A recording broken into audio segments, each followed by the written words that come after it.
What if everything we thought we knew about the origins of humanity is built upon a foundation that keeps shifting beneath our feet? Not because the evidence was lost, exactly, but because the legends that carried it through time were filtered through so many different hands, so many different empires, and so many different agendas across thousands of years of political upheaval, that what we have now may be only a faint echo of something far older and far stranger than most conventional theories are willing to consider. Even to this day, the Sumerian problem presents a persistent gap in our understanding, one that scholars cannot fully explain, and it's no mere small mystery, but something that has quietly unsettled researchers for countless generations.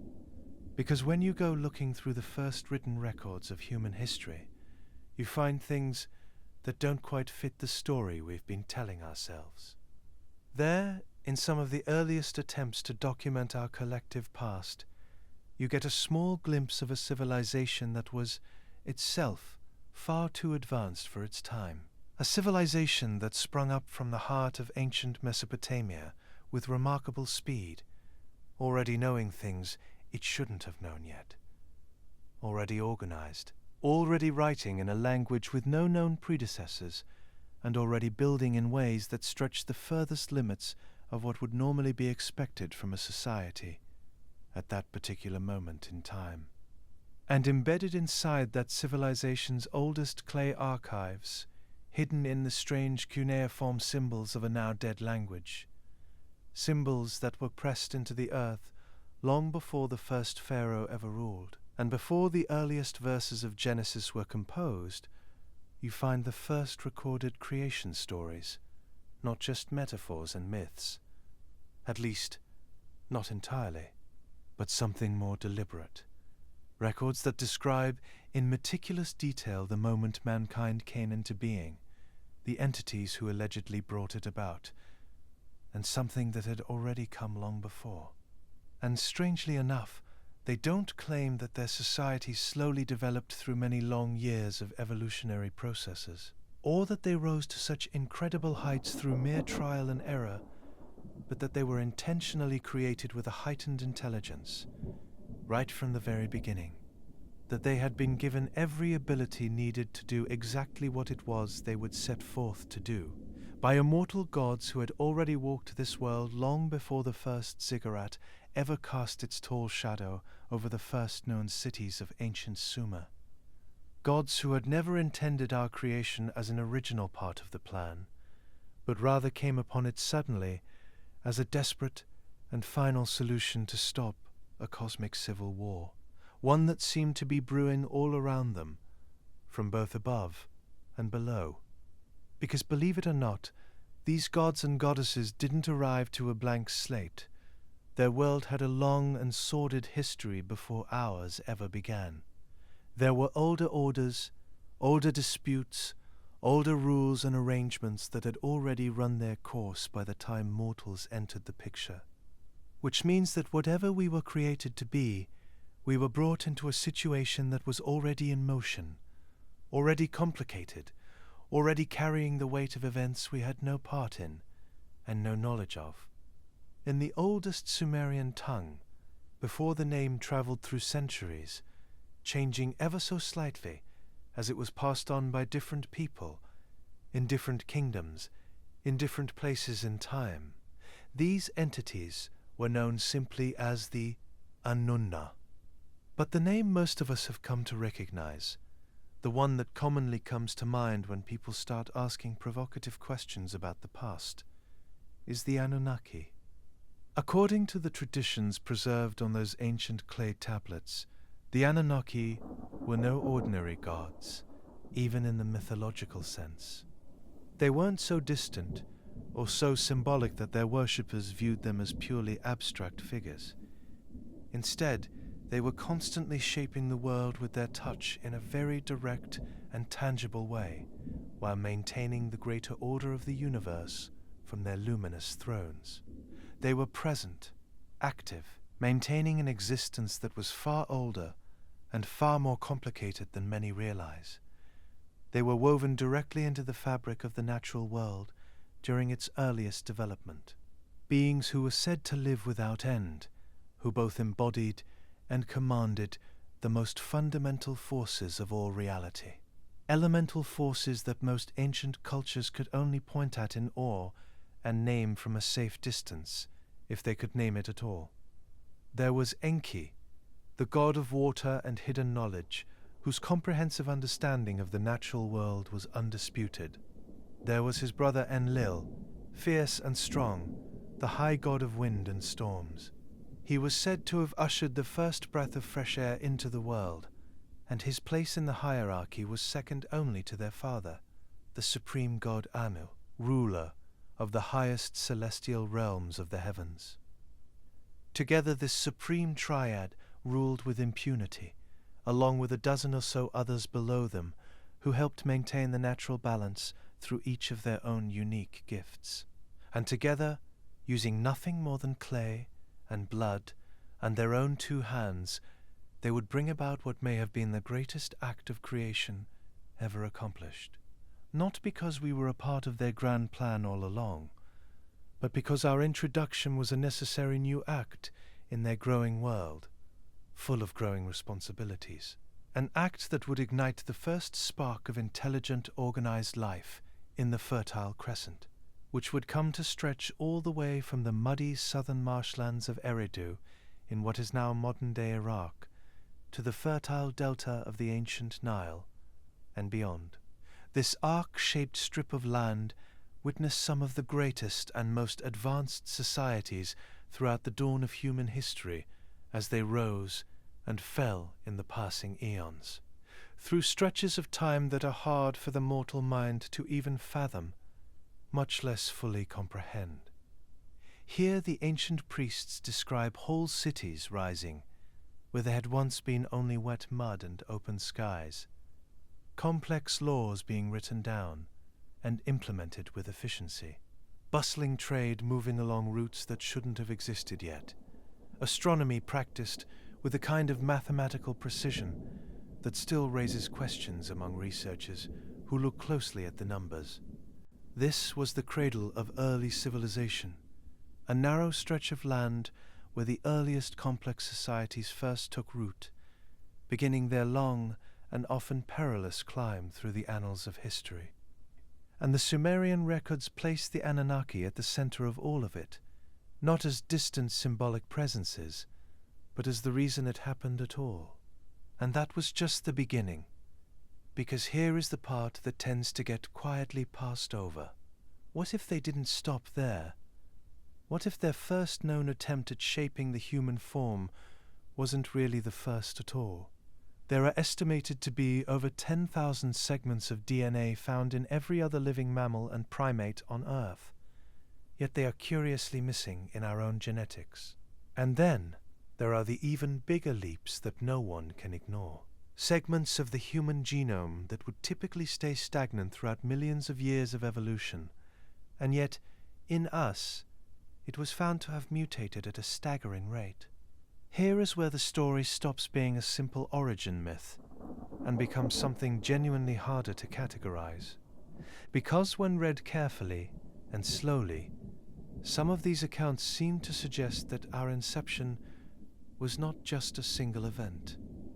Texts such as the Atrahasis Epic, the Enuma Elish, and the even older Enki and Ninmah traditions weave a long winding trail through the murky shadows of our distant past, leaving clues in their wake, clues that could indicate that the original act of creation, the one that was most widely recognized throughout the ages, may not have been the only time these gods tampered with the very DNA of our species, but that they may have made multiple attempts, not just to fashion humanity, but to perfect our form and test our limits.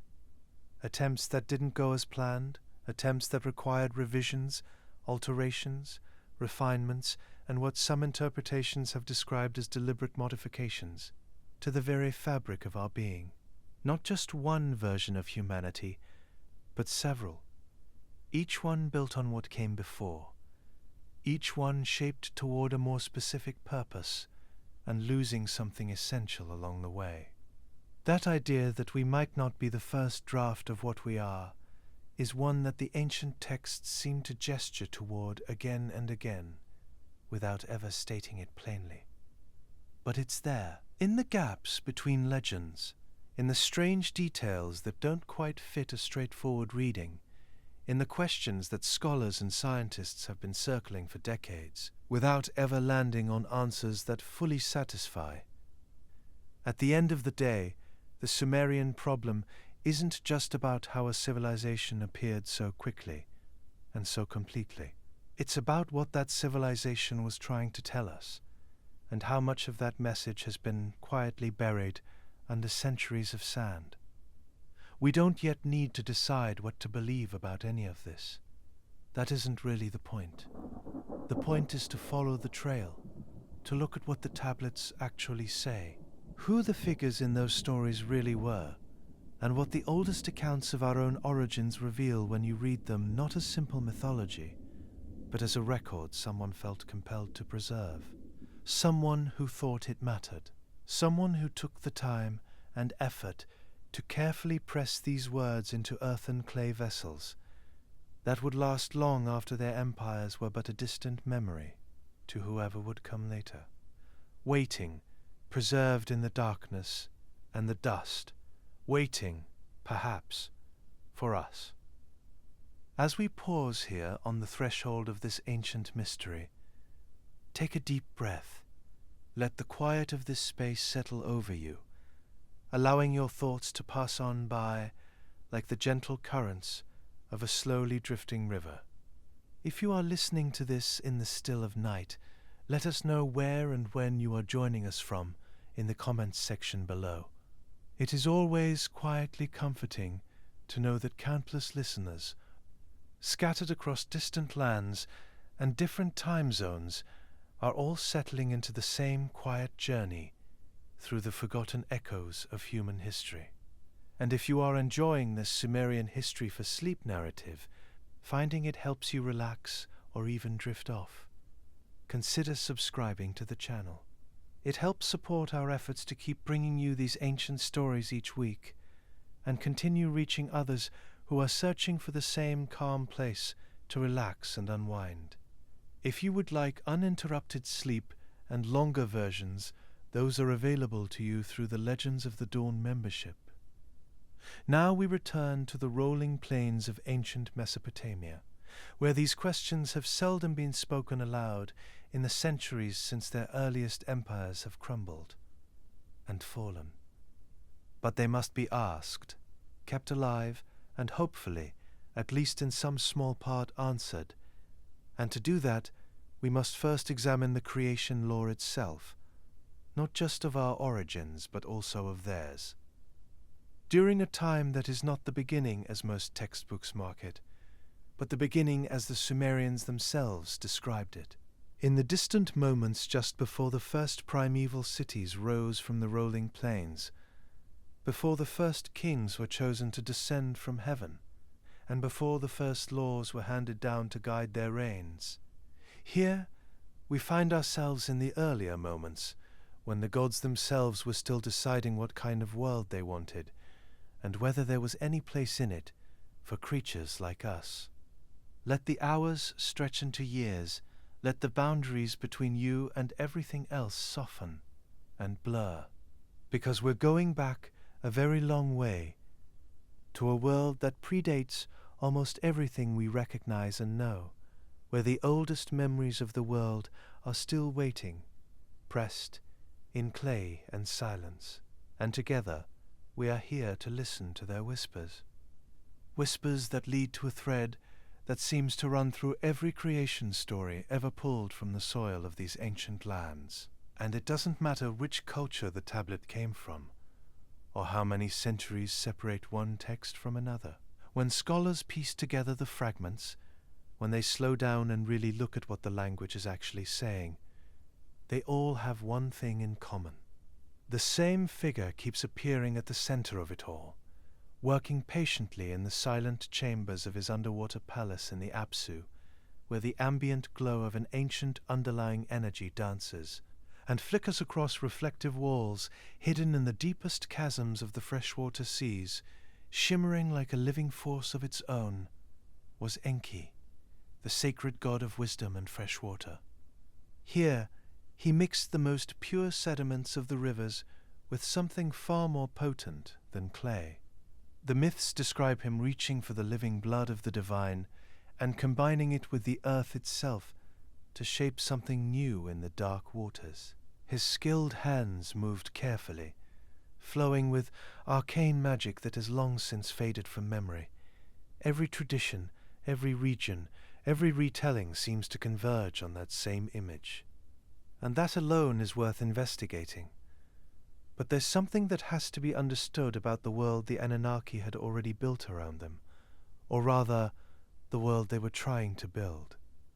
Because these gods didn't simply show up to an already complete system, fully prepared for our arrival, the Earth, in these oldest accounts, was a never-ending project, a vast and untamed wilderness that, in order to be cultivated, needed labor on a scale almost impossible to imagine.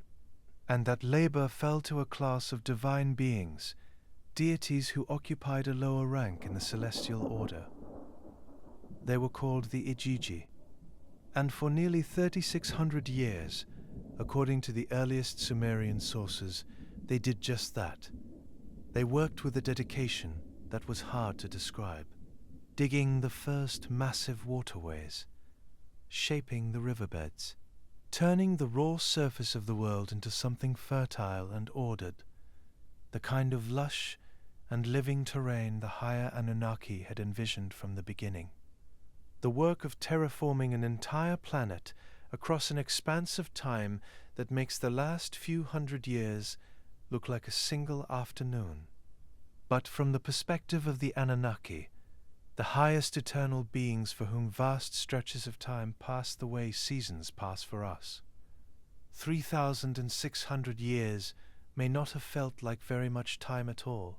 It wasn't long before something broke, and one of the oldest texts in the Mesopotamian tradition, an artifact known as the Atrahasis Epic, records the exact moment it all came to a head. One evening, under the cover of silence and shadows in the dead of night, the Igigi threw down their heavy tools, burning them in the fires of a great rebellion. They gathered in mass outside the gates of Enlil's great temple at Nippur, and refused to continue. It wasn't a quiet complaint. It was a direct confrontation aimed at one of the most powerful figures in their world. The message was simple. The work was too great, and no matter what came next, they would not go back to the way things were.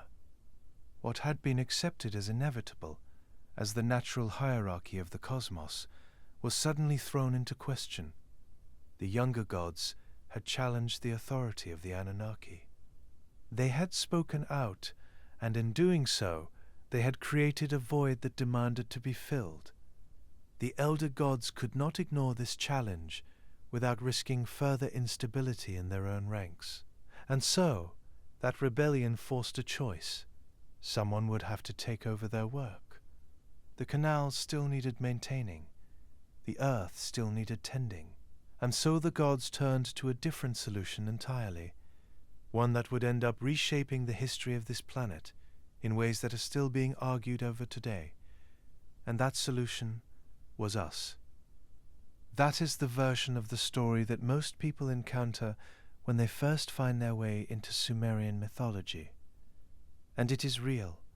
It's documented across multiple independent sources, referenced in texts from different cities across different centuries, reinforced by layers of cuneiform script that scholars have spent generations carefully unpacking. It holds up. But here is what's worth paying attention to. That story, as widely told as it is just the surface of things. It's the door, not the room behind it. And what lies beyond is considerably larger. Because the Babylonian texts that give us the most complete version of these events may have been written down relatively recently, in the grand scale of things. But the oral traditions behind them, the older and stranger layers of the same mythologies, reach back further than anyone can clearly map. You can feel it in the language, in the intricate script, in every carefully chosen word. There's a quality to certain passages in the cuneiform record, a precision in describing the inner workings of the natural world, a vocabulary for processes that ancient people had no conventional reason to possess, and it all creates a kind of quiet dissonance when you sit with it long enough.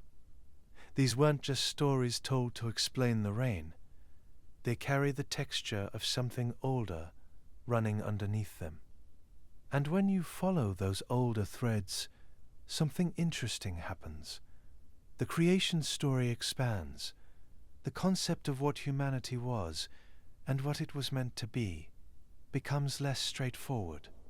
Texts that are clearly drawing on sources far older than themselves begin to gesture at a time before the Anunnaki had fully come to power themselves, a time when the boundaries between the primordial and the divine were far different, and the question of what kind of being was being made, and for what precise purpose, was yet to be discussed.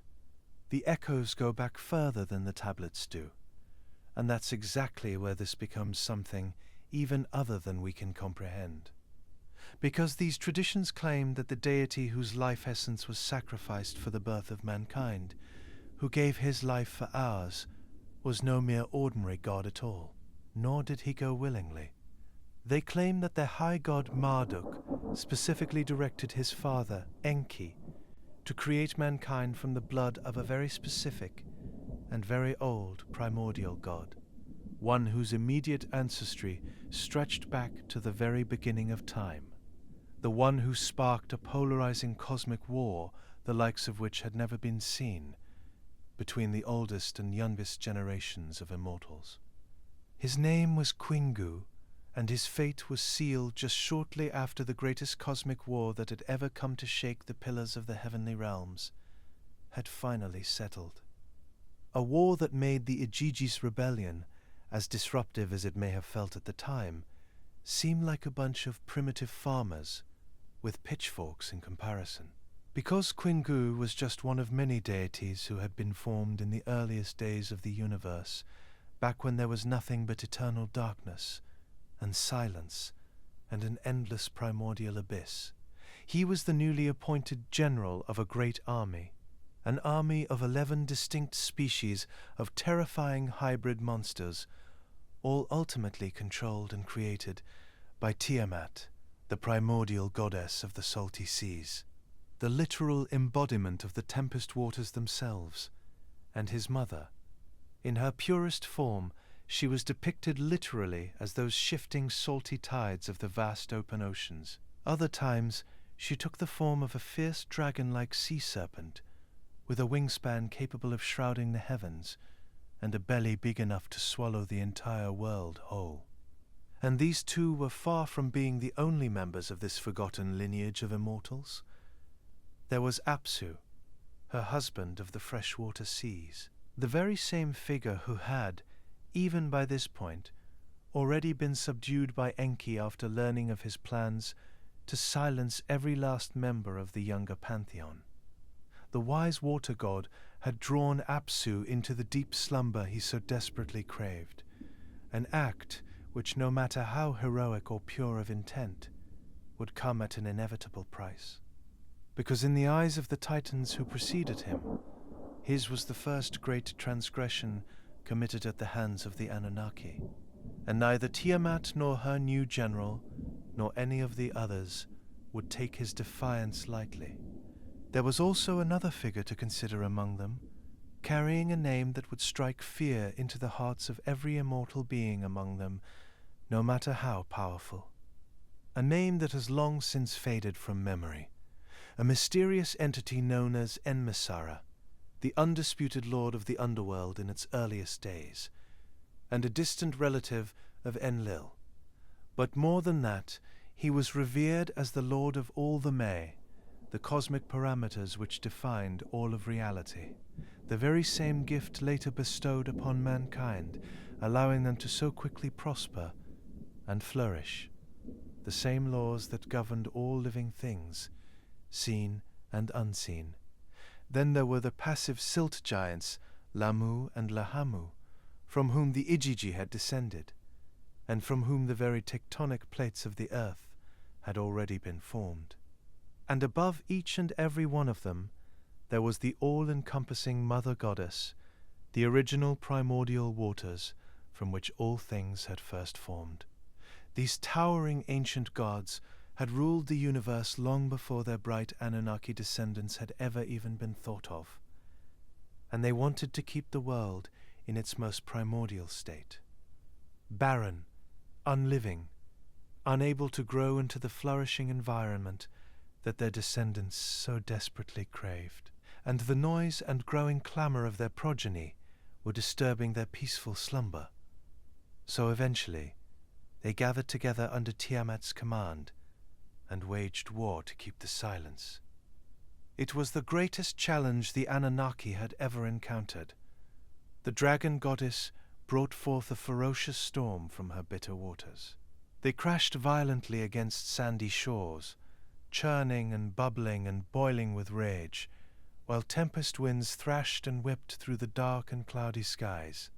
And while Tiamat raged from the oceans, with her monstrous army and numerous other primordial gods who stood imposingly by her side, another insurrection was boiling on the terrestrial lands. Enmasara would wage his own war, bringing all the ferocity of his 7 demonic sons with him, formless beings of death and destruction, known as the 7 Sabiti, the princes of the Lord of Darkness, who consumed everything in their wake. The young gods were entirely surrounded by the furious and displaced generations of the past, both sides rebelling against the other. A multi-fronted war of the immortals had broken out across all ends on the horizon, threatening to devour everything they had already achieved. But against all odds, it would not subdue those bright young gods for long. Marduk himself would ensure that her monstrous army was defeated by consolidating all the heavenly power of the divine pantheon unto himself. And after he stood victorious, he would repurpose Tiamat's remains to give her a permanent resting place in the foundations of the world around them.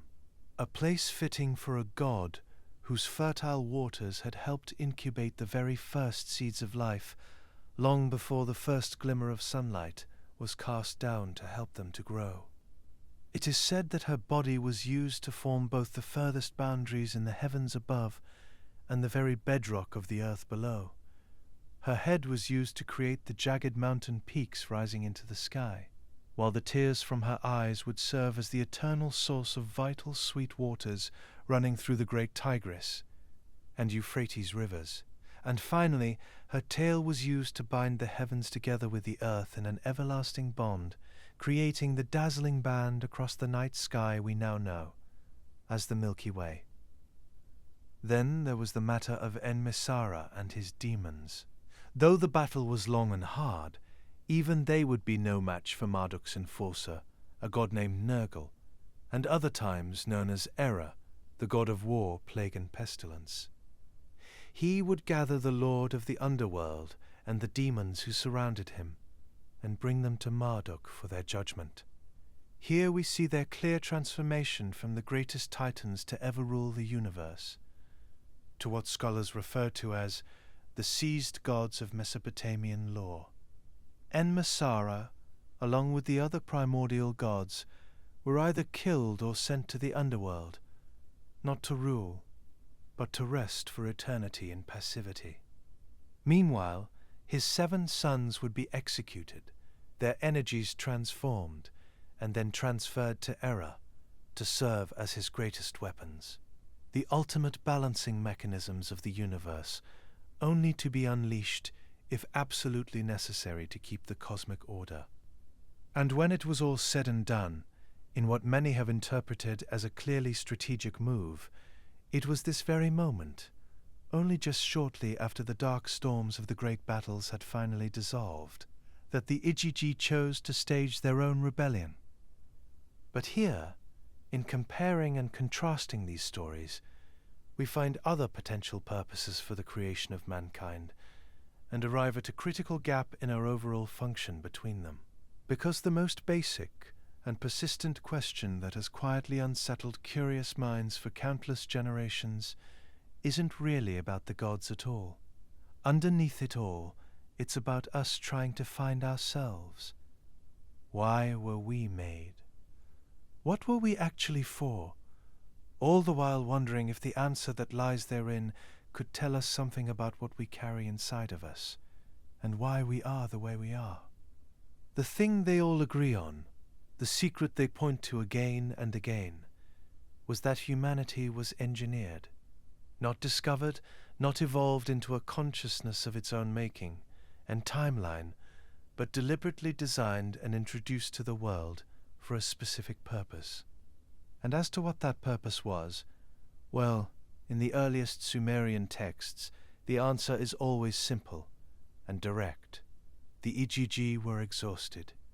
They had been laboring for what the texts describe as ages, digging the great waterways, shaping the earth, maintaining the infrastructure of a world the Anunnaki had claimed as their own.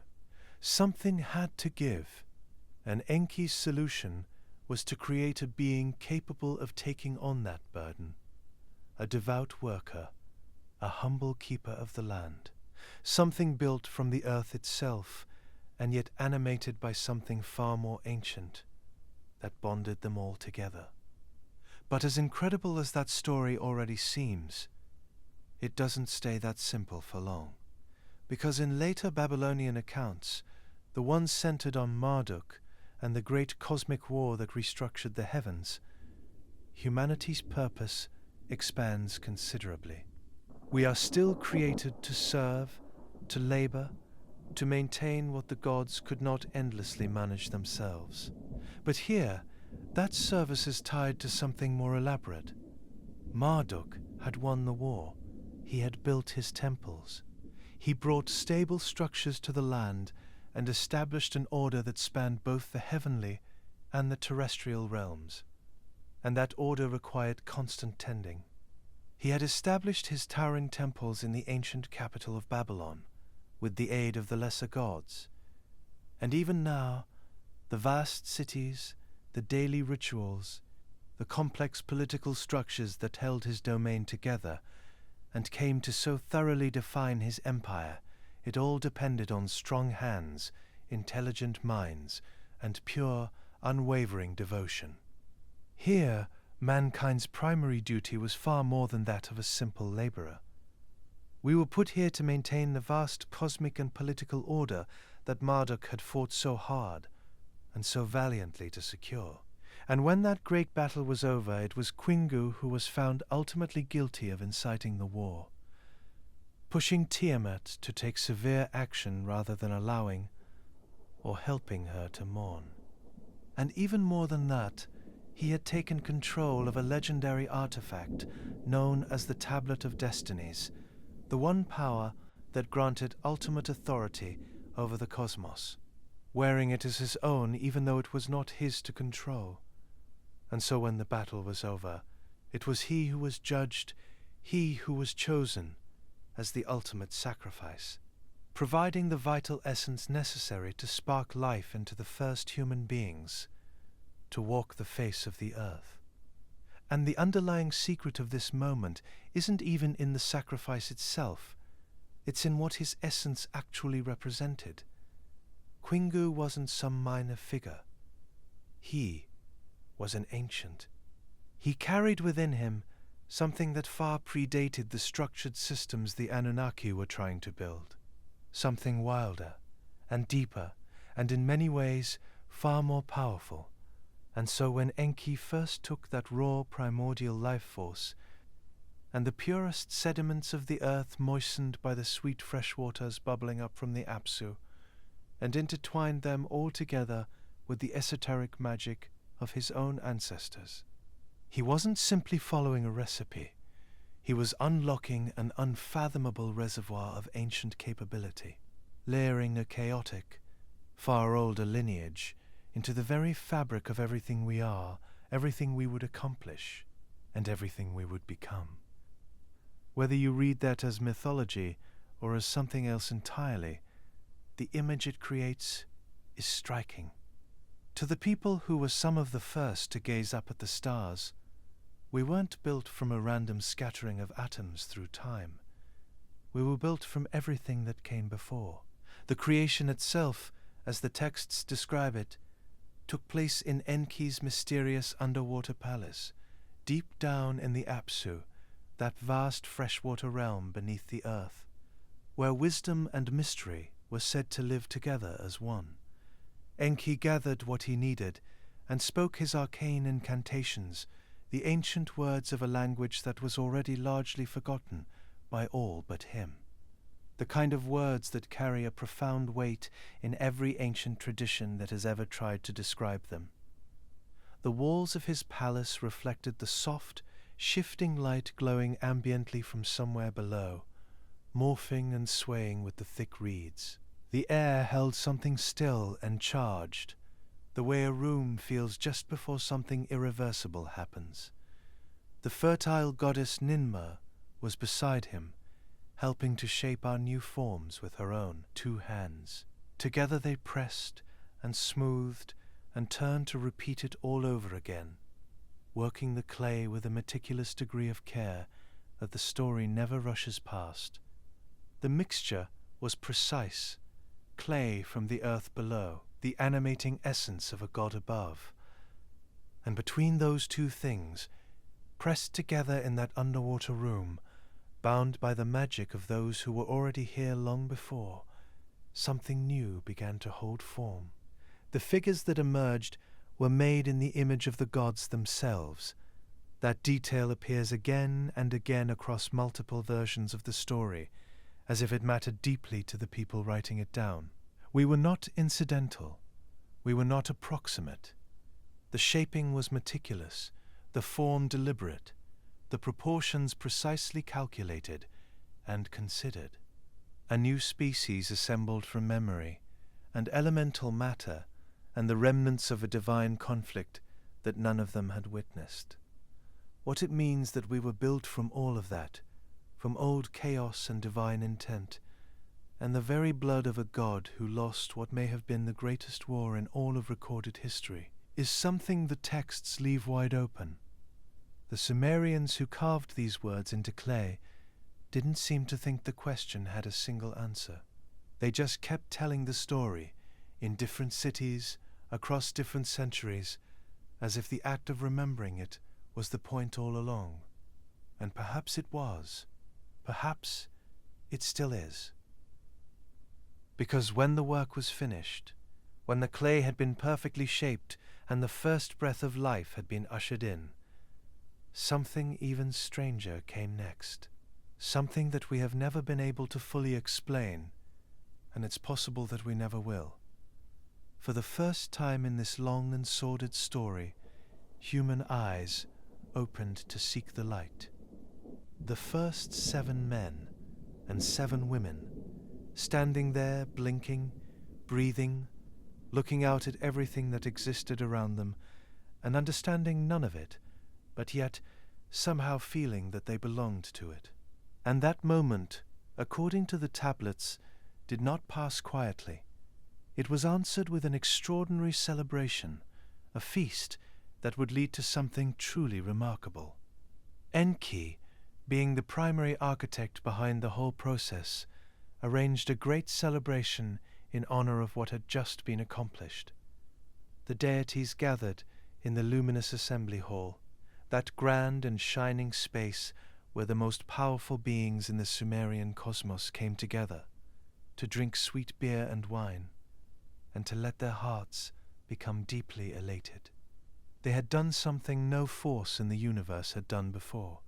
They had looked at the chaos of their oldest disputes, at the rebellion of the Igigi, at the impossible weight of the work that needed doing, and they had answered it by reaching into the clay of the abyss and pulling out an entirely new kind of being. They deserved to celebrate, and for a time at least, that is exactly what they did. But celebrations among gods, it turns out, carry their own kind of inherent dangers, because as the spirits flowed, and the assembly grew loud with joy, something shifted. Ninmah, the great birth goddess, the one whose hands had helped press the very first humans into shape, felt something rising inside her. Call it pride, call it the particular confidence that comes from knowing you were essential to the most significant act your world had ever seen. She had been there. She had participated. And now, warmed by wine and surrounded by the whole celebrating pantheon, she wanted that contribution recognized. She turned to Enki and made a declaration. The fate of a human being, she said, whether it would be good or whether it would be bad, whether a life would flourish or wither, that power rested with her. She held it. She could exercise it however she chose. It was, in every sense, a challenge directed at the god widely regarded as the wisest mind in the assembly. Enki had designed the process. Enki had guided the genetic work, but Ninmah was reminding everyone in that luminous hall that she had been critical to his efforts, and without her it could not have been. Enki accepted the challenge. So Ninmah reached into the clay of the abyss, that same primordial material from which the first humans had been drawn, and she began to work, not to create something even more beautiful, not to fashion a stronger laborer capable of carrying a load that would have taken 5 of the Igigi themselves to carry. Instead, she shaped 6 figures, each one a variation, each one a deliberate departure from the original human form, each one built around a specific alteration to what a functioning human body was supposed to be able to do. Her first creation emerged with hands that had stiffened beyond use, fingers that could not close, could not grip, could not wrap around the handle of a heavy wooden spade, or carry the weight of any meaningful labor. Whatever purpose the original human had been fashioned to serve, surely this one could not serve it. The second was a man who could not see the radiant light of the sun that shone across the fields and rivers of the world below. Her third figure walked on feet that would never carry him across the sweeping agricultural lands that the gods had worked so hard to tend. Crippled feet, a body trapped within itself. Then she shaped a man with no voice, no way to receive instruction, no way to call out across those fields, no way to participate in the cooperative labor and communication that an advanced civilization was going to require. And then a man whose entire body trembled with frailty, shaking, a man whose physical form seemed to resist the very world it had been placed into. Finally, she came to her 6th creation, a woman who could not bear children, the reproductive capacity that would allow humanity to grow beyond those original 7 pairs, to populate and expand, and fill the earth that the gods had prepared. That capacity was simply absent, written out of her design entirely. 6 figures, 6 deliberate departures from what a man or woman was supposed to be. 6 variations that, interestingly enough, are still seen in deviations in the human form today. Ninmah presented them to the assembly with something close to triumph. The surrounding pantheon watched, their celebration growing suddenly quieter, every divine eye turning toward Enki, because embedded inside what looked like a prideful provocation was an actual question, and a serious one at that. If the god of water was truly as wise as everyone believed, then what exactly did he intend to do with 6 human beings who did not function the way they were originally intended to function? With beings who were intentionally inhibited in one way or another by ailments and disabilities that made them unable to help build or fully participate in the society others would come to create. What place could possibly exist in the grand design for forms that seemed to fall so far outside it? The assembly waited patiently with bated breath to see what would happen next and how he would handle it. So Enki sat with 6 broken vessels laid before him, each one shaped by Ninmah's inebriated hands, each one falling short of the ideal in its own particular way. And rather than dismiss them, rather than wave a hand and call the whole experiment a failure, he looked at every single one, and for them he found something the texts describe as a destiny, a fate, a natural place in the world. The man who trembled was placed in service directly to the king, a royal attendant, one who could be trusted, always present at the center of power in throne rooms, where the mind mattered more than the body. The blind man was given something else entirely. Enki listened to what remained of this human when his sight was gone, and what remained was extraordinary: his voice. He was elevated to chief musician within the temple courts, a position of genuine reverence in a society where music was woven into every sacred ritual and every ceremony. And it wasn't out of charity. It was architecture. It was order. It was the very balance of a society as a whole. Enki was building a social order that had room for every variation the clay could possibly produce. The man with crippled feet was assigned to the silversmith's trade, work that could be done seated, work that required precision in the hands, more than strength in the legs. The man whose hands had stiffened and wouldn't move the way hands are supposed to move was made the royal cupbearer, which reads strangely at first, until you consider that stiff, outstretched hands are still in the position to hold a cup, and a king who understood the cosmic order would see no shame in that appointment. The man who could not speak was placed in the king's household as well, attending to needs that required no words at all, only presence and quiet competence. And for a ruler who would have to handle the constant demands of an ever-growing population, his silent company would be greatly appreciated. And the barren woman, the one whose body could not carry new life forward, was elevated to serve as a priestess within those sprawling mud-brick sanctuaries that lined the rivers of ancient Sumer, a role that carried enormous influence, a role that asked more of her that no other position could. 6 imperfect creations, 6 fates decreed with boundless wisdom, every single one integrated, every single one given bread to eat, and every single one able to find a useful place, one that was even more essential than the basic labor they were incapable of performing. And then the tables turned. Enki fashioned a creature of his own. Here the texts describe something extraordinarily frail, a being that could not stand, could not eat, could not function in any recognizable way capable of sustaining life. A 7th vessel, this one shaped not by Ninmah's hands, but by Enki's own deliberate design.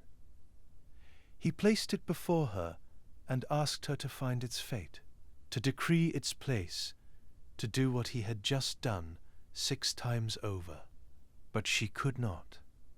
And the texts record her frustration building into something like rage, a curse aimed at Enki as she found herself completely unable to care for this last fragile thing, or assign it any meaningful role. And that failure is the entire point of the exchange. Ninmah had challenged him by shaping broken forms and asking what he would do with them. He had answered that challenge without hesitation. When the same test was reversed, she had nothing. She could mold the clay. She could aid in creation. But she could not carry the wisdom that gives the clay its purpose in the first place.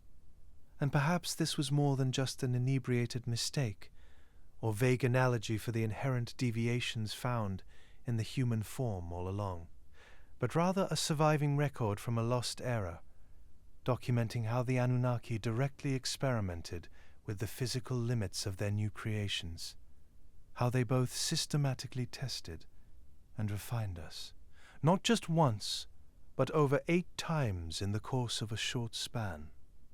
And in doing so, they had engineered a species capable of surviving any limitation, a lineage that would flourish beautifully throughout the golden Antediluvian era, spanning hundreds of thousands of years. And interestingly enough, even later texts may reveal that they did not stop there, because something truly strange happened to mankind after the flood.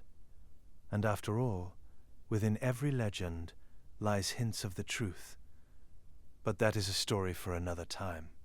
In the meanwhile, we rest assured, knowing that mankind endured and thrived, had carried forward everything that had been given to them, and everything they had discovered on their own along the way.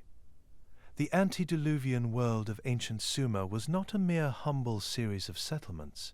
It was alive with the kind of creative ingenuity that comes from a species finding its footing, learning the weight of what it means to be here. They mapped the movements of stars and measured the flooding of rivers, calculating when the seasons would change and the floodwaters would follow. They laid foundations, cut deep canals through the sun-baked earth, and watched as sprawling cities grew tall, rising from the soft soil between the two great rivers. Linguistics quickly appeared, the impulse to preserve, to pass something forward into the unknown future, drove them to press meaning into wet clay with the sharp edge of a reed. Cuneiform and mathematics emerged not as an abstraction, but as a practical family of languages, a way of counting grain, of recording debts, of building walls that would not lean or fall. And when the day's work was done, when the last transaction had been recorded, and the last measurement confirmed, the scribes in the great temple houses would set their reed styluses down, softly, gently, the way you set something down when you know it will still be there the moment you return.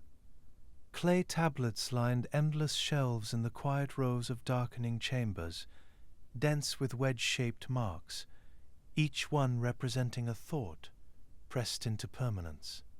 As the temple house grows entirely still, let your own thoughts mirror that gentle setting down of the stylus.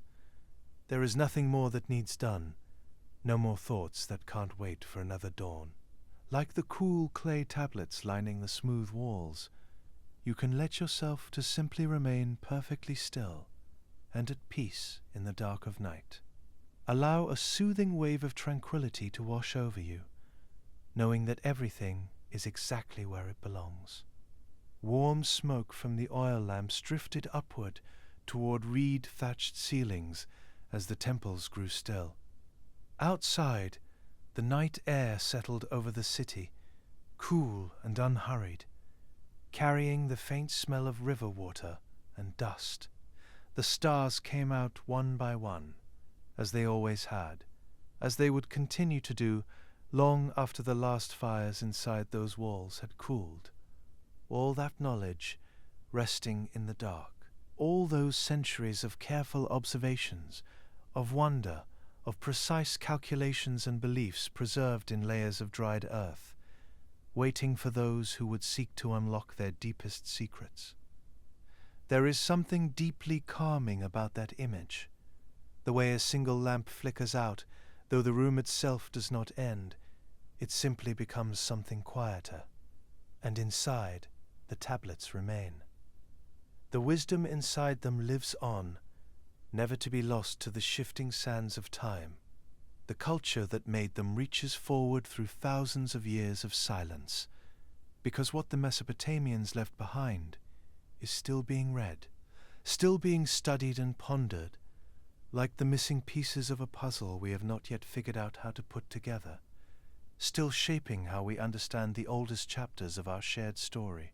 And nothing about that is small.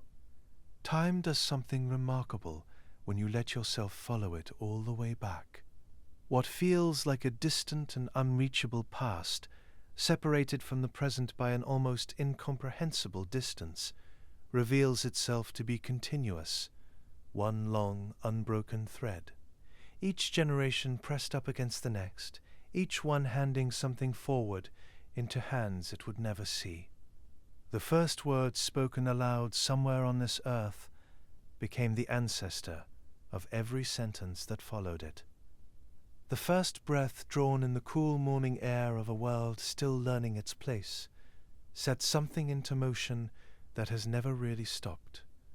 What we call history is just the visible part of that motion, the part that left enough of a mark for us to find. The centuries fold into one another the way shallow water folds over stone, softly and without interruption. Generations of farmers, builders, and stargazers came and went, each life complete on its own, each one also a part of something much bigger, something so slow and so vast that no single person could have seen it in its entirety, at least not from our vantage point. And through that slow change, the Anunnaki, those ancient immortal beings who are woven throughout every one of the oldest stories our species thought to record, receded over time into the deep background of things, into the patterns of the night sky, into the space between what is known and what remains beautifully uncertain. They became the silent weight behind the questions that still have no clean answers. And the people went on. They always went on, through seasons and kingdoms and the long turning of years that stretch back so far the numbers lose their shape. All of it leading here, to this quiet moment, to the particular darkness of this particular night, where the old temples are still out there, buried beneath the soil, patient as they have always been. Because no matter how fleeting a single second may seem, it stretches on and on and on, forming long interconnected shadows that stretch all the way back to the dawn of antiquity, all the way back to before the first beam of moonlight fell on primordial lands, before the green reed shot up from the marshlands of Eridu. The tablets still hold their secrets, and somewhere underneath all of it, older than anything we have managed to name, the first silence still waits to reveal the meaning of it all. As that final flickering light disappears from view, feel the comforting embrace of the darkness filling the space around you, gently inviting you to close your eyes and trust the quiet that remains. Let your awareness soften into this deep protective shadow, sinking further into time itself.